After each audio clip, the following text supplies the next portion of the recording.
Let's journey back to the beginning. How did we get here? The truth is, we don't really know. Either everything has always existed, which defies logic, or everything was born from nothing, which defies it even more. But every story must start somewhere. In the first second of existence, everything happened. The fundamental forces of the universe were unified. In a fraction of a moment, the cosmos inflated, swelling to an unimaginable size. Protons, neutrons, and electrons emerged from the primordial energy, eventually coming together to form the first atom. These atoms gathered into molecules, then particles, then vast, swirling clouds of dust and gas.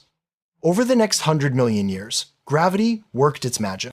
Within these cosmic nurseries, matter collapsed under its own weight, igniting the fires of nuclear fusion and giving birth to the first stars. One of these stars became our sun. Around it, a disk of leftover dust and gas coalesced, forming the planets we know today, and our focus turns to one, a small, rocky world, Earth. Formed 4.5 billion years ago, it was a vision of hell, a molten sphere with no water, no air, and certainly no life. For hundreds of millions of years, it was bombarded by asteroids and comets, many of which carried frozen water that would slowly fill its oceans. As the cosmic assault slowed, Earth began to cool. Rain fell for centuries, and the lava lakes hardened into the first continents. In the depths of these boiling oceans, by a mechanism we still don't fully understand, the first spark of life appeared.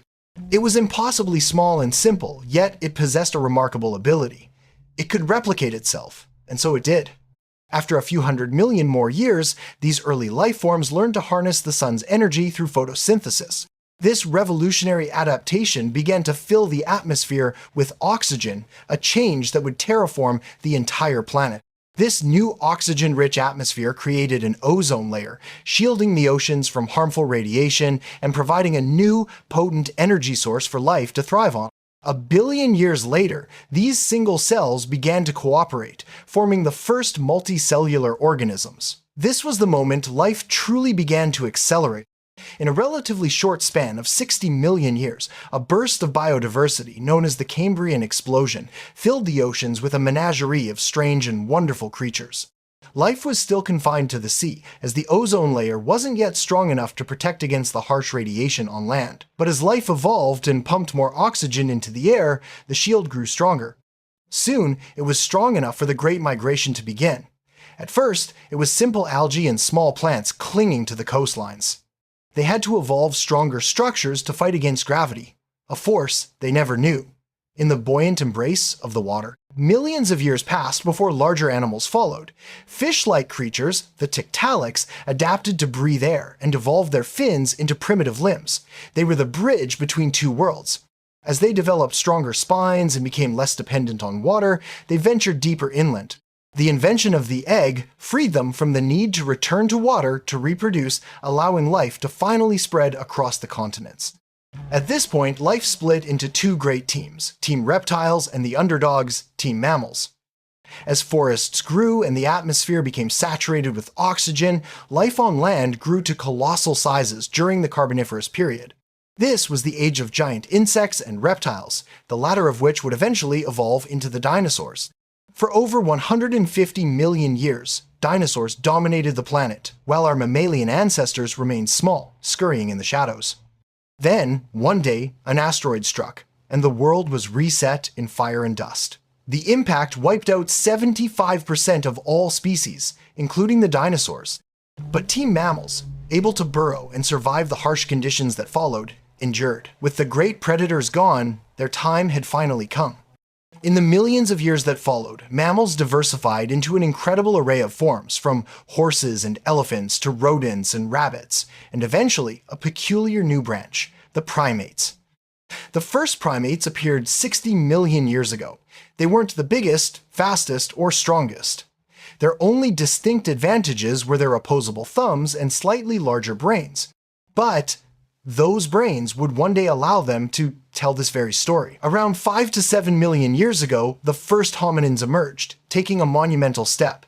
They began walking on two legs. This freed their hands for tool use and spurred the growth of their brains. The genus Homo was born, and the path to us began. Homo habilis, the handyman, appeared in East Africa, known for their simple tools. Homo erectus followed the first of our ancestors to venture out of Africa, mastering fire for warmth, cooking, and protection. Those who remained in Africa continued to evolve, eventually giving rise to us, Homo sapiens, around 300,000 years ago. Meanwhile, those who had migrated to Europe evolved into the Neanderthals. Around 70,000 years ago, as modern humans began our own great migration out of Africa, we met our evolutionary siblings. Neanderthals were shorter, stockier, and had large brains. They buried their dead, created rituals, and had cultures. Yet, by 40,000 years ago, they were gone. Whether it was due to climate change or conflict with us, we don't know. But in the end, we were left as the last human species standing. From that point on, we began a rebellion against nature. Roughly 50,000 years ago, the cognitive revolution ignited a fire in our minds. We developed complex language, allowing us to plan, problem solve, and think abstractly. We built a world not of sticks and stones, but of shared ideas. We created abstractions. Language allowed us to share knowledge across generations. Religion gave us shared myths to unite vast numbers of people and provided answers to the unexplainable. Money created a universal system of value, revolutionizing trade and enabling the growth of complex economies. Laws established rules to maintain order and protect individuals. Art gave us a way to express the inexpressible, to capture the beauty and pain of the human experience. Math and science gave us the tools to understand the rules of the universe and bend them to our will. And philosophy forced us to ask the ultimate question: why? This journey was never easy. For most of history, humanity was at the mercy of a brutal world. We gathered near water, but rivers flooded and tsunamis wiped out entire communities. Droughts and famines were a constant threat. Volcanoes could plunge the world into winter, pushing our species to the brink of extinction.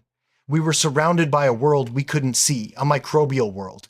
Ignorance of sanitation led to catastrophic plagues.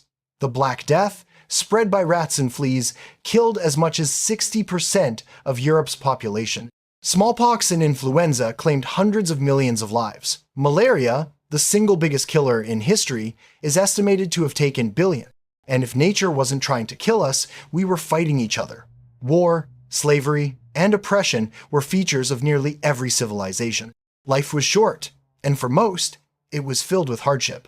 For women, your purpose was dictated. For men, your value was tied to your ability to provide and protect. For children, there was no childhood. Nearly half died before the age of 5. Yet, through every second of this unimaginable struggle, our ancestors fought to survive, to make it to the next day, to live on for us. And we didn't just survive. We thrived, we learned, we built. The urban revolution gave us cities. The Bronze Age gave us empires and recorded history. The Axial Age gave us philosophies and religions that still shape the world. The scientific revolution opened our eyes to the cosmos.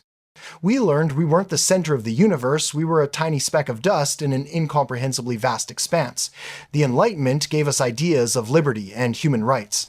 The Industrial Revolution gave us machines and a modern world. Just over a century ago, we learned to fly. Decades later, we unleashed the power of the atom, giving ourselves the ability to cause our own extinction. We built computers, invented the internet, and connected the globe.